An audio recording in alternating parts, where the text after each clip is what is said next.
પ્રથમ પહેલા મસ્તક મૂકી વરતી લેવું નામ જો નામને જાણવાનું કહે છે. તો નામ એવું છે હું નામ સમોવડ નથી જગમાં કહેવા સરખું કહીએ સ્થાવર જંગમ સબર બરોબર સદગુરુ શબ્દે ગ્રહીએ. તો ઓળખીને અંતરમાં લાવો ને પ્રેમે પકડી રાખો. એને પકડવાનું કે ડાળા બાળે વરતની જરૂર નથી પડતી, પ્રેમથી પકડાય. એને પ્રેમે પકડી રાખો. અરધ વરદના ઘાટમાં ભાઈ અચવો રસ્તે ચાખો. એ અરધ વરદ એટલે અવળું ને હવળું. આ દેશી ભાષામાં અરધ વરદ કે અવળું ને હવળું. આ અવળું હવળું મોઢું આમ થાય છે ને એમાં તમારે હરિનો રસ ચાવવો નથી પડે એવો કહે છે. ભગવાનને સદગુરુ મહારાજ કે મહાપુરુષો જેટલા થઈ ગયા એ આપણને બધા રાહ બતાવી ગયા છે. આ તો જીભ વિનાની જુગતી જોડીને મહામુક્તિને માણો.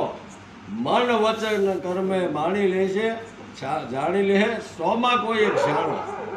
આ નાશવંતનો નેડો મૂકી જેટલું બે આંખે દેખાય ને બધું આજ નહીં તો કાલ પતી જવાનું છે. માણા હોય કે મકાન હોય કે રાજા રજવાડા કેટલા હોઈ ગયા. એટલે આ નાશવંતનો નેડો મૂકી. નેડો એટલે આ મકાન છે આપણે કામમાં આવે. મકાન છે એટલે આપણે કહેવાય હેઠે બેઠા શાંતિથી હવા ખાઈએ. મકાનમાં આપણે રહેવાય. મકાન આપણે રહેવા મળે ને અમારા સાધુમાં આશ્રમ રહેવા મળે ને તમારે સંસારીમાં મકાન તમારામાં રહેવા મળે એટલે એ અહંકાર આવે. એ અહંકાર મુક્ત જીવવાની કળા મહાપુરુષો બતાવે છે. એમાં નાશવંતનો નેડો મૂકી સત શરણાગત રહીએ. મૂર્ખના મનમાં નો આવે ને માને એને કહીએ. આ તો મન સમજાવે એ નર મોટા સ્થિરતા પદમાં ઠર્યા. નિરાંત નામ ગુરુ તરે ને તારે તે ભવ જળમાં તર્યા. તો એની નામનું સંકેત આપ્યું.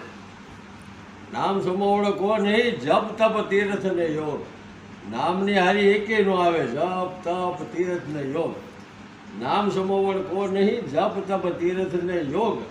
નામે પાતક છૂટીએ ને નામે નાથે રોગ. પાતક છૂટવાને કીધા. પાતક કોને કીધા? જો આમાંથી પાંચે પાંચ છૂટવાને કહે પાતક.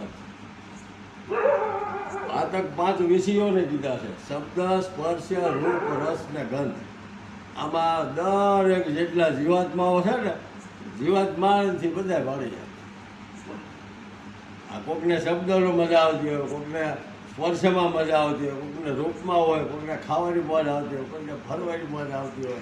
ત્યાં હોય રોયા કર્યા. તીરથ કા ફળ એક હે સંત મિલે ફળ ચાર. અને સદગુરુ મિલે તો ફળ અનંત હે. સદગુરુ એવા મળી જાય તો આપણે આ ભવ તારે તારી દે.